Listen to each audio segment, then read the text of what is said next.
Ladies and gentlemen, it is. And in today's video, I got another little unboxing for y'all for an up-and-coming small project I got going on. What is that? That is the TruMoto Noisy Cricket controller.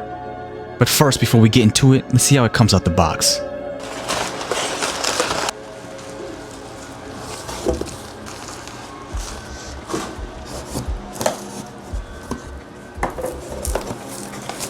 And there it is. Man, this thing is real cool to see in person. Really small, very nice quality build.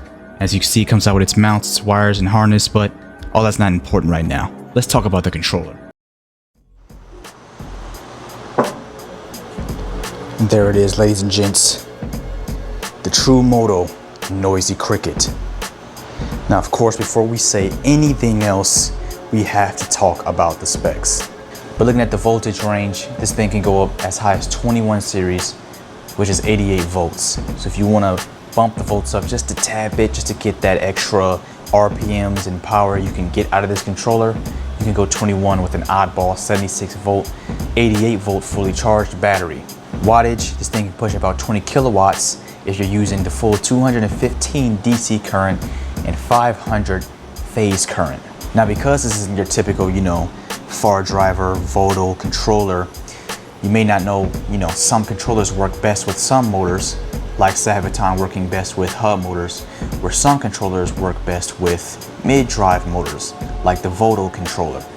With this being Electro & Co., a smaller company, they're still tuning this controller, or should I say tuning certain motors to this controller. So far, I'm expecting them all to be mid-drive controllers, but if you're looking at the TruMoto, you're more than likely not going to use a hub motor for your build anyways. But right now, the supported motors would be Electro & Co.'s EC4P, QS's 120, the reduction version, QS 165 V2, the Surround motor, and the QS 138 70HV1, 70HV2, and 70HV3, and more on the way. So I'm expecting to see the QS 138 90H soon, and honestly after that, I'm not 100% sure what else you'll be seeing with this controller. Now again, it being a small little controller by a not the most known company, when it comes to tuning, you may not know how to tune it. So I'm here to tell you, of course, you're gonna tune it by using the ENC TruMoto app that you can get off of your app store, whether that's your iPhone or your Android. But of course, it'll work for both phones, and you can connect to it via Bluetooth, kind of like the far driver controller. So it'll be very nice and easy to connect to. This controller does come with flux field weakening, so you can absolutely get a little more speed out of your build with this controller. And I guess some extras, they don't recommend you use outside of the TruMoto app for tuning, but it is VESC 5.3 based, and that is just about the specs of the TruMoto Noisy Cricket. So now that we got the specs out the way, we must talk about how such a controller like this can be good for various of applications. Starting off, of course, with mini projects. A lot of the projects that you will see that's already been done when you search up this controller's name, the Razor SX 500, the 600, the RSF 600 street bike. And I don't know if I've seen it done, but you can probably even fit this in the little Razor moped. I'm 100% sure you could fit this in the Razor quad. Again, it being such a compact controller, you can fit it in so much small bikes while still packing a very, very excellent amount of power for such small frames. But not only is it great for that, you may think its limitation would be the small bikes because it's such a small controller, it can't do much more. Well, we gotta remember, this thing's packing 250 battery amps and 500 phase/motor amps. This could easily move any mid-sized motorcycle. Prime example, Project SB, the original SB, that was using a Voto EM260, but I was only pushing 290 battery amps. So that might have been packing about a few thousand more watts than what this controller can dish out, but this thing's still doing about 18 to 20 kilowatts, which is around 24 horsepower. Again, that is more than enough to move a 250cc dirt bike, a 250cc street bike. I'm 100% sure with the right setup, you can slap this on anything and go 70 plus miles per hour, maybe even faster. So this little controller could really be good for many of applications due to, once again, its size. If you want to save as much space as possible in your big build to use that extra space for either, I would assume, a battery, or you want to have a lot of compact power in your compact bike, this little guy should be able to do it.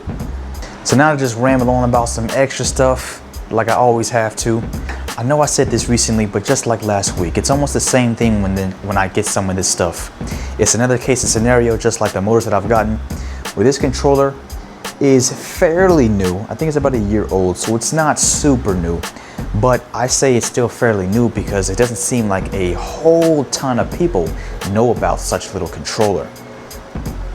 And it's just another case and scenario where I'm excited to have this controller because not only the application it's going to, can't wait to have fun with that, but it's one of those moments where I can really capitalize off of what I can show y'all on this controller because not too much people are doing it. The most you might see out of this controller is through some Facebook forums. There's a little bit about it on YouTube, a little bit of details about it on YouTube by Electro and Co themselves. Besides that, there's not a whole lot of long-term driving power, you know, what's the temps like on this thing, because I'm curious. This is a very small controller. I will say though, it's got some weight to it. I mean, a lot of it's probably coming from this heatsink. I would assume it's gonna stay fairly cool, at least cool enough with a heatsink like that. But again, it's those factors that play in that no one's really playing with. And I wanna be the one to do that. So having this controller, I'll be able to see for myself what this thing has. Me living in Nevada with this desert heat, it can get real hot out here. So not only can I stress test this controller by pushing a lot of power with it, I can stress test this controller pushing power with it while it's already burning hot outside. How good can this controller handle heat? I can't really give you too much on cold. I mean, maybe the winters down here can get a little cold, but nothing like that snowy shit you'll see way down on the east side.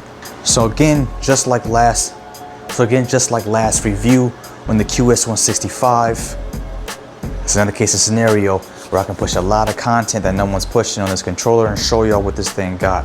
I mean, shoot, for all you know, both this TruMoto and the QS165 could go in the same project. We'll just have to wait and see. But I think that's all that needs to be said for this video. I don't think I got much else to say about it. Hope you enjoyed this one. If you did, make sure to like, comment, and subscribe. Definitely hit that subscribe button to get electrified with the rest of the people, become electric with the rest of the people, and stay tuned, especially if you want to know what's going to happen with this controller and how it's going to perform, because real soon we're going to see just that. But I'm going to say it again, it's been your boy, and I'm out.